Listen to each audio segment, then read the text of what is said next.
1992. Part 1. December 1991 to May 1992.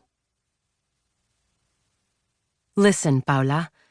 I am going to tell you a story, so that when you wake up, you will not feel so lost. The legend of our family begins at the end of the last century, when a robust Basque sailor disembarked on the coast of Chile with his mother's reliquary strung around his neck and his head swimming with plans for greatness. But why start so far back?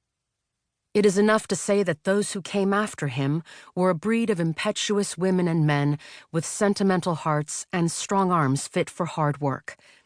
Some few irascible types died frothing at the mouth, although the cause may not have been rage, as evil tongues had it, but rather some local pestilence. The Basques' descendants bought fertile land on the outskirts of the capital, which with time increased in value. They became more refined and constructed lordly mansions with great parks and groves. They wed their daughters to rich young men from established families. They educated their children in rigorous religious schools, and thus over the course of the years, they were integrated into a proud aristocracy of landowners that prevailed for more than a century, until the whirlwind of modern times replaced them with technocrats and businessmen. My grandfather was one of the former, the good old families, but his father died young of an unexplained shotgun wound. The details of what happened that fateful night were never revealed, but it could have been a duel, or revenge, or some accident of love. In any case, his family was left without means, and because he was the oldest, my grandfather had to drop out of school and look for work to support his mother and educate his younger brothers. Much later, when he had become a wealthy man to whom others doffed their hats, he confessed to me that genteel poverty is the worst of all, because it must be concealed. He was always well turned out, in his father's clothes, altered to fit, the collars starched stiff, and suits well pressed to disguise the threadbare cloth. Those years of penury tempered his character. In his credo, life was strife and hard work, and an honorable man should not pass through this world without helping his neighbor. Still young, he already exhibited the concentration and integrity that were his characteristics. He was made of the same hard stone as his ancestors, and, like many of them, had his feet firmly on the ground. Even so, some small part of his soul drifted toward the abyss of dreams, which was what allowed him to fall in love with my grandmother, the youngest of a family of 12, all eccentrically and deliciously bizarre. Like Teresa, who at the end of her life began to sprout the wings of a saint, and at whose death all the roses in the Parque Japonés withered overnight.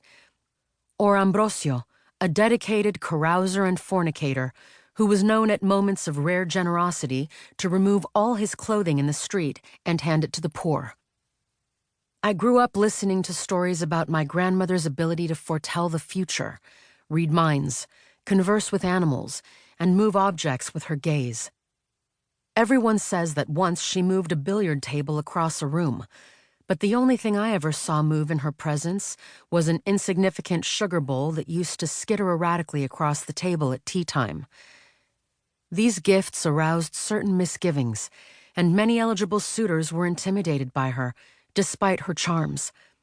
My grandfather, however, regarded telepathy and telekinesis as innocent diversions, and in no way a serious obstacle to marriage.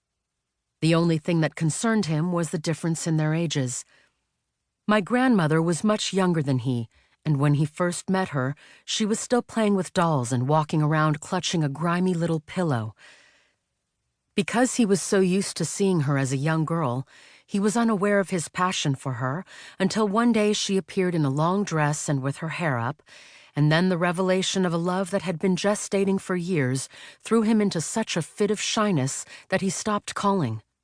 My grandmother divined his state of mind before he himself was able to undo the tangle of his own feelings, and sent him a letter, the first of many she was to write him at decisive moments in their lives. This was not a perfumed billet doux testing the waters of their relationship, but a brief note penciled on lined paper asking him straight out whether he wanted to marry her.